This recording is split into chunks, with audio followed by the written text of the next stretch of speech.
Пункт временного размещения беженцев из ДНР и ЛНР в одной из гостиниц Ухты сегодня посетил зампред правительства Коми Алексей Просужих. Временное пристанище здесь нашли 18 человек. Все они уже устроились на месте. Дети готовятся идти в школу, а чтобы 1 сентября стало особенно радостным, ребятам вручили подарки – портфели и школьные принадлежности. Виктория Науменко о том, как наших собратьев из Донбасса принимают в Ухте. Ухтинская гостиница «Тиманская» с апреля стала временным пристанищем для 18 беженцев из Донецкой и Луганской народных республик. За почти 4 месяца люди успели освоиться в новом городе, многие найти работу. Администрация и социальные службы Ухты стараются максимально оперативно реагировать на их запросы и оказывать необходимую поддержку. По мере вопросов, которые возникают у людей, это и медицинская помощь, потому что мы понимаем, что у них нет полюсов медицинских. Конечно же, медицинскую помощь оказываем, лекарственное обеспечение оказано. Сегодня нет уже этих вопросов. Если еще месяц назад эти вопросы люди поднимали по лекарствам, сегодня люди все прошли медицинское обследование, прошли тестирование на ковид и продолжают получать медицинскую помощь, медицинские услуги в полном объеме. Здесь очень приветливые люди, доброжелательные, отзывчивые, помогают. Обращаешься, помогают. Нам очень помогли многие люди здесь.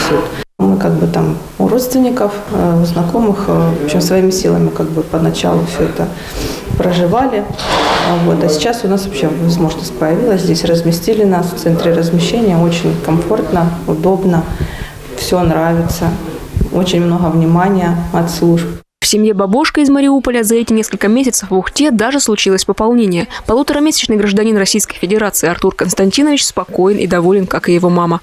Показали поддержку по документам, потому что сроки были у нас сжатые. Нам оказывали максимально поддержку для того, чтобы было гражданство. Дали гражданство, уже родился у нас как гражданин. Когда поступали на стационар, в общем, все бесплатно было абсолютно. Было кесарево, все это бесплатно сделали. Палаты замечательные, как раз сделали ремонт в родильном доме. Вообще все шикарно. Вообще, на удивление, все прошло замечательно. Сегодня Инне Бабошко с сыном Алексей Просужих торжественно вручает сертификат на региональный семейный капитал – 150 тысяч рублей для нового гражданина России.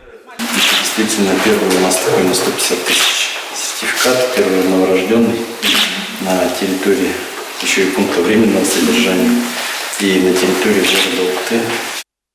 На этом презенты не заканчиваются. Всем детям из ДНР и ЛНР, которые 1 сентября пойдут в ухтинские школы, вручают портфели и необходимые школьные принадлежности. В этом пункте временного размещения 2 школьницы – Мария и Софья Дедурины, 10 и 14 лет. Девочки пойдут в 5 и 9 класс. Мама девочек просит помочь с посещением кружков и транспортной доступностью школы. Нужен транспорт в школу. Детей далеко, зима, и добираться очень тяжело. Всем необходимым обеспечили, а также поговорили с детьми, какие у них интересы. Старшая дочка занималась в художественной школе, куда мы ее определим в Ухте, а младшая занималась вокалом, и мы подберем хорошего педагога, будет заниматься и продолжать и здесь вокалом. На сегодняшний день актуальным остается вопрос трудоустройства беженцев. Многим приходится для этого менять украинские паспорта, а это требует времени. Госструктуры таким людям стараются идти навстречу. Решается вопрос обеспечения теплыми вещами. Их социальная служба закупит уже в ближайшее время. Виктория Науменко, Павел Лагутин, телеканал Юрган, Ухта.